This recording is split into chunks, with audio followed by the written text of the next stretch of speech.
Capítulo 3. Em que reside o valor peculiar das ideias religiosas? Já falamos da hostilidade para com a civilização, produzida pela pressão que esta exerce, pelas renúncias do instinto que exige.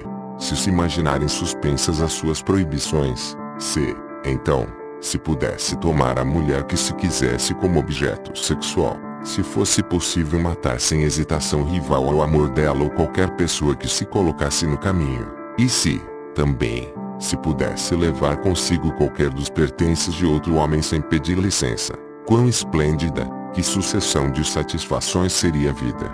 É verdade que logo nos deparamos com a primeira dificuldade: todos os outros têm exatamente os mesmos desejos que eu, e não me tratarão com mais consideração do que os trato. Assim, na realidade, só uma única pessoa se poderia tornar irrestritamente feliz através de uma tal remoção das restrições da civilização, e essa pessoa seria um tirano, um ditador, que se tivesse apoderado de todos os meios de poder. E mesmo ele teria todos os motivos para desejar que os outros observassem pelo menos um mandamento cultural: não matarás. Mas quão ingrato, quão insensato, no fim das contas, é esforçar-se pela abolição da civilização. O que então restaria seria um estado de natureza, muito mais difícil de suportar. É verdade que a natureza não exigiria de nós quaisquer restrições dos instintos, deixar-nos-ia proceder como bem quiséssemos. Contudo, ela possui seu próprio método, particularmente eficiente, de nos coibir. Ela nos destrói, fria, cruel e incansavelmente, segundo nos parece, e, possivelmente, através das próprias coisas que ocasionaram nossa satisfação. Foi precisamente por causa dos perigos com que a natureza nos ameaça que nos reunimos e criamos a civilização, a qual também, entre outras coisas, se destina a tornar possível nossa vida comunal, pois a principal missão da civilização, sua raison d'être real, é nos defender contra a natureza. Todos sabemos que, de diversas maneiras, a civilização já faz isso bastante bem, e é claro que, na medida em que o tempo passa, o fará muito melhor.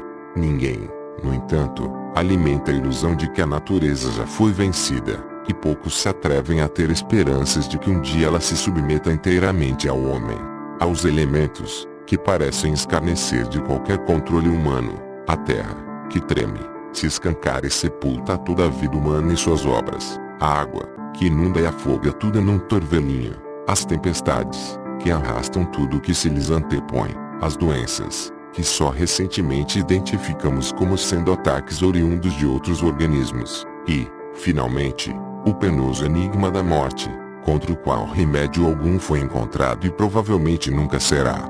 É com essas forças que a natureza se ergue contra nós, majestosa, cruel e inexorável. Uma vez mais nos traz à mente nossa fraqueza e desamparo, de que pensávamos ter fugido através do trabalho de civilização. Uma das poucas impressões gratificantes e exaltantes que a humanidade pode oferecer, ocorre quando, em face de uma catástrofe elementar, esquece as discordâncias de sua civilização, todas as suas dificuldades e animosidades internas, e se lembra da grande tarefa comum de se preservar contra o poder superior da natureza. Tal como para a humanidade em geral, também para o indivíduo a vida é difícil de suportar. A civilização de que participa impõe-lhe uma certa quantidade de privação, e outros homens lhe trazem outro tanto de sofrimento, seja apesar dos preceitos de sua civilização, seja por causa das imperfeições dela. A isso se acrescentam os danos que a natureza indomada, o que ele chama de destino, lhe inflige. Poder-se-ia supor que essa condição das coisas resultaria num permanente estado de ansiosa expectativa presente nele e em grave prejuízo ao seu narcisismo natural. Já sabemos como o indivíduo reage aos danos que a civilização e os outros homens lhe infligem. Desenvolve um grau correspondente de resistência aos regulamentos da civilização e de hostilidade para com ela. Mas, como se defende ele contra os poderes superiores da natureza, do destino, que o ameaçam da mesma forma que a tudo mais? A civilização o poupa dessa tarefa, ela desempenha da mesma maneira para todos, igualmente, e é digno de nota que, nisso, quase todas as civilizações agem de modo semelhante. A civilização não se detém na tarefa de defender o homem contra a natureza, mas simplesmente a prossegue por outros meios. Trata-se de uma tarefa múltipla. A autoestima do homem, seriamente ameaçada, exige consolação. A vida e o universo devem ser despidos de seus terrores. Ademais, sua curiosidade, movida, é verdade, pelo mais forte interesse prático, pede uma resposta. Muito já se conseguiu com o primeiro passo, a humanização da natureza. De forças e destinos impessoais ninguém pode aproximar-se, permanecem eternamente distantes. Contudo, se nos elementos se enfurecerem paixões da mesma forma que em nossas próprias almas, se a própria morte não for algo espontâneo, mas o ato violento de uma vontade maligna, se tudo na natureza forem seres à nossa volta, do mesmo tipo que conhecemos em nossa própria sociedade, então poderemos respirar livremente, sentir-nos em casa no sobrenatural e lidar com nossa insensata ansiedade através de meios psíquicos. Talvez ainda nos achemos indefesos, mas não mais desamparadamente paralisados. Pelo menos, podemos reagir. Talvez, na verdade, sequer nos achemos indefesos. Contra esses violentos super-homens externos podemos aplicar os mesmos métodos que empregamos em nossa própria sociedade. Podemos tentar conjurá-los, apaziguá-los, suborná-los e, influenciando-os assim, despojá-los de uma parte de seu poder. Uma tal substituição da ciência natural pela psicologia não apenas proporciona alívio imediato, mas também aponta o caminho para um ulterior domínio da situação. Porque essa situação não é nova. Possui um protótipo infantil, de que, na realidade, é somente a continuação. Já uma vez antes, nos encontramos em semelhante estado de desamparo, como crianças de tenra idade, em relação a nossos pais. Tínhamos razões para temê-los, especialmente nosso pai. Contudo, estávamos certos de sua proteção contra os perigos que conhecíamos. Assim, foi natural assemelhar as duas situações. Aqui, também, o desejar desempenhou seu papel, tal como faz na vida onírica. Aquele que dorme pode ser tomado por um pressentimento da morte, que ameaça colocá-lo no túmulo. A elaboração onírica, porém, sabe como selecionar uma condição que transformará mesmo esse temível evento uma realização de desejo. Aquele que sonha vê-se a si mesmo numa antiga sepultura etrusca que desceu, feliz por satisfazer seus interesses arqueológicos. Do mesmo modo, um homem transforma as forças da natureza não simplesmente em pessoas com quem pode associar-se como com seus iguais, pois isso não faria justiça à impressão esmagadora que essas forças causam nele, mas lhes concede o caráter de um pai. Transforma-os em deuses, seguindo nisso, como já tentei demonstrar, não apenas um protótipo infantil, mas um protótipo filogenético. No decorrer do tempo, fizeram-se as primeiras observações de regularidade e conformidade à lei nos fenômenos naturais, e, com isso, as forças da natureza perderam seus traços humanos. O desamparo do homem, porém, permanece e, junto com ele, seu anseio pelo Pai e pelos deuses. Estes mantêm sua tríplice missão: exorcizar os terrores da natureza, reconciliar os homens com a crueldade do destino, particularmente a que é demonstrada na morte, e compensá-los pelos sofrimentos e privações que uma vida civilizada em comum lhes impôs. Contudo, dentro dessas funções há um deslocamento gradual de ênfase. Observou-se que os fenômenos da natureza se desenvolviam automaticamente, de acordo com as necessidades internas. Indubitavelmente, os deuses eram os senhores da natureza, haviam-na disposto para ser como era e agora podiam deixá-la por sua própria conta. Apenas ocasionalmente, no que se conhece como milagres, intervinham eles em seu curso, como para tornar claro que não haviam abandonado nada de sua esfera original de poder. Com referência à distribuição dos destinos, persistia a desagradável suspeita de que a perplexidade e o desamparo da raça humana não podiam ser remediados. Era aqui que os deuses se mostravam aptos a falhar. Se eles próprios haviam criado o destino, então seus desígnios deviam ser considerados inescrutáveis. Alvoreceu a noção, no povo mais bem dotado da antiguidade, de que Moira, o destino, alçava-se acima dos deuses e que mesmo estes tinham os seus próprios destinos. E quanto mais autônoma a natureza se tornava e quanto mais os deuses se retiravam dela, com mais seriedade todas as expectativas se dirigiram para a terceira função deles, ou seja, mais a moralidade tornou-se o seu verdadeiro domínio.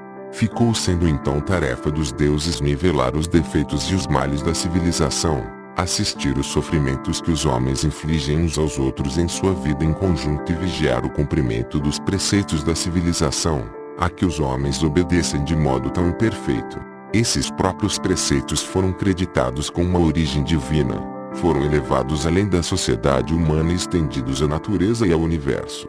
Foi assim que se criou um cabedal de ideias, nascido da necessidade que tem o homem de tornar tolerável seu desamparo, e construído com o material das lembranças do desamparo de sua própria infância e da infância da raça humana. Pode-se perceber claramente que a posse dessas ideias o protege em dois sentidos, contra os perigos da natureza e do destino, e contra os danos que o ameaçam por parte da própria sociedade humana. Reside aqui a essência da questão. A vida neste mundo serve a um propósito mais elevado. Indubitavelmente, não é fácil adivinhar qual ele seja, mas de certo significa um aperfeiçoamento da natureza do homem. É provavelmente a parte espiritual deste, a alma, que, no decurso do tempo, tão lenta e relutantemente, se desprendeu do corpo, que constitui o objeto desta elevação e exaltação. Tudo o que acontece neste mundo constitui expressão das intenções de uma inteligência superior para conosco, inteligência que, ao final, embora seus caminhos e desvios sejam difíceis de acompanhar, ordena tudo para o melhor, isto é, torna desfrutável por nós. Sobre cada um de nós vela uma providência benevolente que só aparentemente é severa e que não permitirá que nos tornemos um joguete das forças poderosas e impiedosas da natureza. A própria morte não é uma extinção, não constitui um retorno ao inanimado inorgânico, mas o começo de um novo tipo de existência que se acha no caminho da evolução para algo mais elevado. E, olhando na outra direção, essa visão anuncia que as mesmas leis morais que nossas civilizações estabeleceram, governam também o universo inteiro, com a única diferença de serem mantidas por uma Corte Suprema de Justiça incomparavelmente mais poderosa e harmoniosa. Ao final, todo bem é recompensado e todo mal, punido, se não na realidade, sob esta forma de vida, pelo menos em existências posteriores que se iniciam após a morte. Assim, todos os terrores, sofrimentos e asperezas da vida estão destinados a se desfazer. A vida após a morte, que continua a vida sobre a terra exatamente como a parte invisível do espectro se une à parte visível, nos conduz à perfeição que talvez tenhamos deixado de atingir aqui, e a sabedoria superior que dirige esse curso das coisas, a bondade infinita que nela se expressa, a justiça que nela atinge o seu objetivo, são os atributos dos seres divinos que também nos criaram, e ao mundo como um todo, ou melhor, de um ser divino no qual, em nossa civilização, todos os deuses da antiguidade foram condensados. O povo que pela primeira vez alcançou êxito em concentrar assim os atributos divinos não ficou pouco orgulhoso de seu progresso. Descerrará à vista o Pai que sempre se achará oculto por detrás de toda figura divina, como seu núcleo. Fundamentalmente, isso constitui um retorno aos primórdios históricos da ideia de Deus. Agora que este era uma figura isolada, as relações do homem com ele podiam recuperar a intimidade e a intensidade do relacionamento do filho com o pai. Mas, já que se fizera tanto pelo próprio pai, desejava-se obter uma recompensa, ou, pelo menos, ser o seu filho bem-amado, o seu povo escolhido. Muito mais tarde, a piedosa América reivindicou ser o próprio país de Deus, e, com referência a uma das formas pelas quais os homens adoram a divindade, essa reivindicação é indubitavelmente válida. As ideias religiosas acima resumidas naturalmente passaram por um longo processo de desenvolvimento, e diversas civilizações a elas aderiram em diversas fases. Isolei uma dessas fases que corresponde aproximadamente à forma final assumida por nossa atual civilização branca e cristã. É fácil perceber que nem todas as partes desse quadro concordam igualmente bem umas com as outras, que nem todas as perguntas que têm premência de resposta recebem, e que é difícil pôr de lado a contradição da experiência cotidiana. Não obstante, tal como são, essas ideias religiosas no sentido mais amplo, são prezadas como o mais precioso bem da civilização, como a coisa mais preciosa que ela tem a oferecer a seus participantes.